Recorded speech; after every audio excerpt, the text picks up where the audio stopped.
Said Ahmadning Jimjitlik romani o'zbek adabiyotida alohida o'ringa ega bo'lgan asarlardan biri hisoblanadi.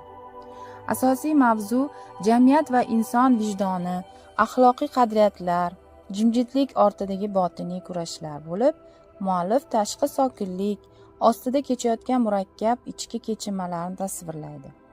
U inson ruhiyatini, jamiyatdagi axloqiy inqiroz, yolg'on va haqiqat, vijdon bilan yuzma-yuz kelish kabi mavzularni chuqur yoritadi. Roman qahramonlari tashqi jihatdan oddiy hayot kechirayotgan bo'lsa-da, ularning har biri ichki iztirob, pushaymon, qo'rquv yoki e'tiqod bilan yashaydi. Bu jimjitlik, tashqi sukunat, ammo ichki bo'ron belgisidir. Asarda ko'tarilgan asosiy muammolar axloqiy qadriyatlarning yemirilishi, vijdon bilan kurash, insonning o'ziga va atrofga bo'lgan munosabati, sovet davri jamiyatining ziddiyatlari, shaxs va davlat o'rtasidagi muvozanat haqida.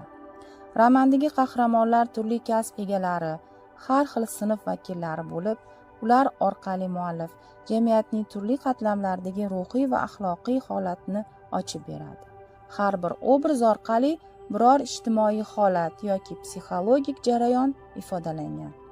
U turli ruhiy holatlarni aniqlik bilan tasvirlab bera olgan. Bu esa romanni o'quvchi xalqiga yaqinlashtiradi. Dialoglar, hayotiy va mazmunli ichki monologlar esa psixologik chuqurlikka ega. Xulosa qilib aytganda, Jimjitlik romani nafaqat o'z davri uchun, balki bugungi kun uchun ham dolzarb bo'lib, har bir o'quvchini o'z vijdoni bilan yuzma-yuz qiladi. Asarga qiziqish uyg'otgan kitobxonlarimizni Yangiyo'l shahar axborot kutubxona markazida kutib qolamiz.